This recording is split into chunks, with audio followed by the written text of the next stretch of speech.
இந்த வீடியோவில் நம்ம எதை பற்றி பார்க்க போகிறோன்னா, உங்களுடைய வாக்குச்சாவடியில் வாக்களிக்கும் இடத்தில் கூட்டம் இருக்கா இல்லையான்னு சொல்லிட்டு ஆன்லைன் மூலமாகவே செக் பண்ணுறதுக்கு புதிய ஆப்ஷன் எனேபிள் பண்ணியிருக்காங்க. அதை பயன்படுத்தி எப்படி ஆன்லைன் மூலமாக செக் பண்ணுறது, அதுக்கான ப்ரொசீஜர் என்ன என்பதை பற்றியும், உங்கள் வாக்குச்சாவடி எப்படி கண்டுபிடிப்பது என்பதை பற்றியும் தான் இந்த வீடியோவில் நம்ம டீட்டெயிலாக பார்க்க போகிறோம். ஃபஸ்ட்டு உங்களோட மொபைலில் ஏதாவது ஒரு ப்ரௌசர் ஓப்பன் பண்ணிக்கிங்க. அதில் கூகுள் சர்ச்சில் போயிட்டு டிஎன் எலெக்ஷன் சொல்லி டைப் பண்ணுங்கள். அந்த மாதிரி நீங்கள் டைப் பண்ணி வைக்க கொடுத்தீங்கன்னா ஃபஸ்ட்டு எடுத்தோடனே elections.tn.gov.in ஒரு வெப்சைட் ஷோ ஆகும். அந்த வெப்சைட்டை வந்து செலக்ட் பண்ணுங்கள். அந்த வெப்சைட்டை வந்து நீங்கள் செலக்ட் பண்ண ஒரு 5 செகண்ட்ஸ் லோட் ஆகும். லோடாகி கம்ப்ளீட் ஆன பிறகு ரீசன் சொல்லிவிட்டு கீவேர்ட் போலிங் ஸ்டேஷன் ஒரு ஆப்ஷன் நியூன்னு சொல்லியிருக்கும். அந்த ஆப்ஷன் வந்து செலக்ட் பண்ணுங்கள். அதை நீங்கள் செலக்ட் பண்ணோடனே ஆட்டோமேட்டிக் நெக்ஸ்ட் பேஜ் ஓப்பன் ஆகிடும். வாக்குச்சாவடி வரிசை அறியன்னு சொல்லியிருக்கும். அதில் கீழே உங்களோட டிஸ்ட்ரிக்ட், நெக்ஸ்ட்டு உங்களோட அசம்பிளி,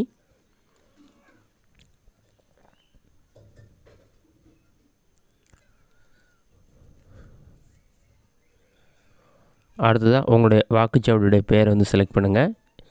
நீங்கள் செலக்ட் பண்ணுற தொகுதியில் இருக்க எல்லா வாக்குச்சாவடியும் இருக்கும். பார்ட் சீரியல் நம்பர் யூஸ் பண்ணி நீங்கள் ஈஸியாக கண்டுபிடிச்சிக்கலாம். அதை கண்டுபிடிச்சிட்டு செலக்ட் பண்ணிவிட்டு சப்மிட் கொடுத்தீங்கன்னா எவ்வளோ பேர் இருக்காங்கன்னு உங்களுக்கு கூட்டம் ஷோ ஆகும். அது 7 மணிக்கு மேலே தான் ஒர்க் ஆகும். இது மட்டும் இல்லாமல் உங்களுடைய வாக்குச்சாவடி எதுன்னு நீங்கள் கண்டுபிடிக்கிறதுக்கு don't know your polling station ஒரு ஆப்ஷன் இருக்கும். அந்த ஆப்ஷனை கிளிக் பண்ணுங்கள். அதை கிளிக் பண்ணிங்கன்னா இதில் பார்த்தீங்கன்னா எல்லா கான்ஸ்டியூன்சியுடைய நேமும் இருக்கும். உங்களுடைய தொகுதி எது நீங்கள் செலக்ட் பண்ணுற மாதிரி இருக்கும். இதிலே தமிழ், இங்கிலீஷ் சொல்லி 2 லாங்குவேஜ் இருக்கும். உங்களுக்கு தமிழ் லாங்குவேஜில் உங்களோட வாக்குச்சாவடியோட செக் பண்ணணுமா அல்லது இங்கிலீஷில் செக் பண்ணணுமான்னு நீங்கள் செலக்ட் பண்ணிக்கலாம். உங்களுடைய தொகுதியில் தமிழ் ஆப்ஷனை கிளிக் பண்ணிங்கன்னா பிடிஎஃப் ஃபிலிம் டவுன்லோடே ஓப்பன் ஆகும். இதில் பார்த்தீங்கன்னா ஃபஸ்ட்டு வரிசைன்னு கொடுத்துருப்பாங்க. வாக்குச்சாவடி ஏன்னு இருக்கும். வாக்குச்சாவடி அமைந்திருக்க கட்டிடத்துடைய பேர், அதுக்கு அடுத்ததாக பார்த்தீங்கன்னா அதோடைய பருப்பு, அந்த மாதிரி அதோடைய டீட்டெயில்ஸ் எல்லாமே கொடுத்துருப்பாங்க.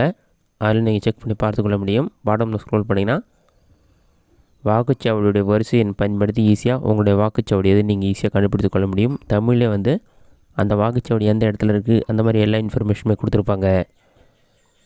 இப்போ நான் சொன்ன மெத்தடை பயன்படுத்தி ஈஸியாக தேர்தலில் வாக்களிக்கும் இடத்தில் கூட்டம் இருக்கா இல்லையான்னு செக் பண்ணிக்கலாம். உங்களுடைய வாக்குச்சாவடி எதுன்னு உங்களுக்கு தெரியலனாலும் ஈஸியாக ஆன்லைன் மூலமாக கண்டுபிடித்து கொள்ள முடியும்.